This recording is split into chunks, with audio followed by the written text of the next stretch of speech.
Good morning दोस्तों, the will power academy में आपका स्वागत है। तो हम लोग आज कक्षा 8 का इतिहास का अध्याय 7 का प्रश्न अभ्यास देख रहे हैं। बता देते हैं कि हम लोग कक्षा 6 और कक्षा 7 के इतिहास का अध्याय खत्म कर चुके हैं। अब हम लोग पहुँचे हैं कक्षा 8 पे, तो हम लोग पहुँच गए हैं अध्याय 7 पर। पिछले वीडियो में हमने अध्याय 7 पढ़ लिया था। आज हम लोग अध्याय 7 का प्रश्न अभ्यास देखेंगे। तो कक्षा 6 के इतिहास का प्लेलिस्ट का लिंक और कक्षा 7 के इतिहास का प्लेलिस्ट का लिंक नीचे डिस्क्रिप्शन में दिया गया है, आप वहां से जाकर पढ़ सकते हैं। इसके अलावा कक्षा 8 के अध्यायों को जितना हमने पढ़ लिया है उसके भी प्लेलिस्ट का लिंक नीचे डिस्क्रिप्शन में दिया गया है, आप वहां से पढ़ सकते हैं। तो शुरू करते हैं हम लोग अध्याय 7 का प्रश्न अभ्यास। तो मुझे उम्मीद है कि आपने पिछले वीडियो में जो अध्याय पढ़ाया गया उसे पढ़ा होगा, तो आपको यहाँ पे सारे प्रश्न अभ्यास समझ में आएंगे। देखते हैं, पहला प्रश्न है निम्नलिखित के जोड़े बनाएं। नीचे 2 कॉलम दिया गया है। पहले कॉलम में लिखा गया है William Jones, Rabindranath Tagore, Thomas Macaulay, Mahatma Gandhi, पाठशालाएं। दूसरे कॉलम में लिखा गया है अंग्रेजी शिक्षा को प्रोत्साहन, प्राचीन संस्कृतियों का सम्मान, गुरु, प्राकृतिक परिवेश में शिक्षा, अंग्रेजी शिक्षा के विरुद्ध। तो अब मिलान करते हैं। इसका सही मिलान होगा पहला विलियम जोन्स, इनका सही मिलान होगा प्राचीन संस्कृतियों का सम्मान। रविन्द्रनाथ टैगोर, प्राकृतिक परिवेश में शिक्षा। थॉमस मैकाले, अंग्रेजी शिक्षा को प्रोत्साहन। महात्मा गांधी का रहेगा अंग्रेजी शिक्षा के विरुद्ध। पाठशालाएं, गुरु। तो ये था हमारा सही मिलान। आगे हम बढ़ते हैं। दूसरा प्रश्न है निम्नलिखित में से सही या गलत बताएं। क है जेम्स मिल प्राच्यवादियों के घोर आलोचक थे, तो ये वाक्य बिल्कुल सही है। ख है 1854 के शिक्षा संबंधी डिस्पैच में इस बात पर जोर दिया गया था कि भारत में उच्च शिक्षा का माध्यम अंग्रेजी होना चाहिए, ये वाक्य भी बिल्कुल सही है।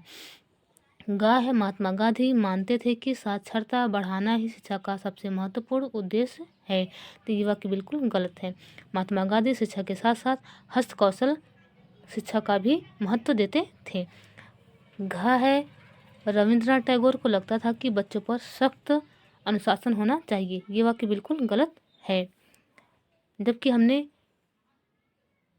रविन्द्रनाथ टैगोर के बारे में अध्याय 7 में पढ़ा है कि वे शिक्षा के मामले में बच्चों पर बिल्कुल सख्त नहीं थे, वे मुक्त शिक्षा के समर्थक थे।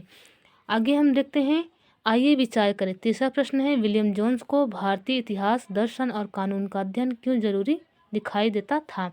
तो भारतीय इतिहास, दर्शन और कानून का अध्ययन पहला है भारत को समझने के लिए प्राचीन काल में लिखे गए यहाँ के पवित्र और कानूनी ग्रंथों को खोजना व समझना जरूरी था। दूसरा है हिंदुओं और मुसलमानों के असली विचारों व कानूनों को इन्हीं रचनाओं के माध्यम से ही समझा सकता है। तीसरा है विलियम जोन्स का मानना था कि इस कार्य से न केवल अंग्रेजों को भारतीय संस्कृति से सीखने में मदद मिलेगी, बल्कि भारतीयों को भी अपनी विरासत को दोबारा अपनाने और अतीत के लुप्त वैभव को समझने में मदद मिलेगी। चौथा प्रश्न है जेम्स मिल और थॉमस मैकाले ऐसा क्यों सोचते थे कि भारत में यूरोपीय शिक्षा अनिवार्य है। तो इसका उत्तर है जेम्स मिल और मैकाले की सोच। पहला कारण है कि भारतीयों के विचारों को अंग्रेजी के अध्ययन से रूढ़िवादी विचारों वाले लोगों से अलग किया जा सकता है, क्योंकि वे अपनी भाषा में अधिक वैज्ञानिक व तकनीकी सफलताएं नहीं प्राप्त कर सकते। दूसरा है इसके अनुसार पूर्वी साहित्य अगंभीर और सतही तथा त्रुटियों से भरा हुआ व अवैज्ञानिक है। तीसरा है इनके अनुसार अंग्रेजी के ज्ञान से भारतीयों को दुनिया की श्रेष्ठतम साहित्यिक कृतियों को पढ़ने का मौका मिलेगा, वे पश्चिमी विज्ञान व दर्शन के क्षेत्र में हुए विकास से अवगत हो पाएंगे। पांचवा प्रश्न है कि महात्मा गांधी बच्चों को हस्तकलाएं क्यों सिखाना चाहते थे।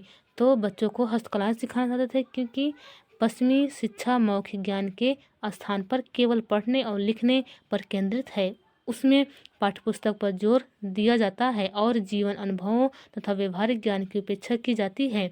गांधी जी का तर्क था कि शिक्षा से व्यक्ति का दिमाग और आत्मा विकसित होनी चाहिए, केवल साक्षरता यानी पढ़ने और लिखने की क्षमता पा लेना ही शिक्षा नहीं होती। दिमाग और आत्मा विकसित करने के लिए हाथ में काम करना पड़ता है, हुनर सीखने पड़ते हैं और यह जानना पड़ता है कि विभिन्न चीज़ें किस तरह काम करती हैं।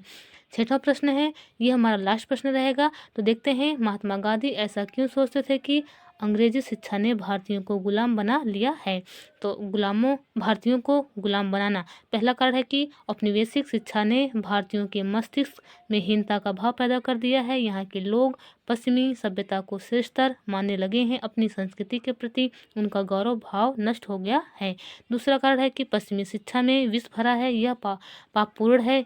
इसने भारतीयों को दास बना दिया है, इसने लोगों पर बुरा प्रभाव डाला है। तीसरा है, पश्चिमी शिक्षा ग्रहण करने वाले भारतीय ब्रिटिश शासन को पसंद करते हैं तथा पश्चिम से आने वाली हर चीज़ की प्रशंसा करते हैं। चौथा है, विदेशी भाषा बोलने वाले, स्थानीय संस्कृति से घृणा करने वाले भारतीय अपनी जनता से जुड़ने के तौर तरीके भूल चुके हैं। तो ये हमारा था लास्ट प्रश्न। आज के लिए बस इतना ही। तो हम अगले वीडियो में पढ़ेंगे अगला अध्याय, जो कि अध्याय 8 रहेगा। तो मुझे उम्मीद है कि आपको सारे प्रश्न अभ्यास समझ में आए होंगे, और आपसे रिक्वेस्ट है कि यह चैनल अभी नया है, हम इस चैनल पर नए हैं, तो चैनल को सपोर्ट करें, सब्सक्राइब करें, लाइक करें, बेल आइकन को प्रेस करें, ताकि जब हम अगला अपना वीडियो अपलोड करें तो उसका नोटिफिकेशन आपको मिलता रहे।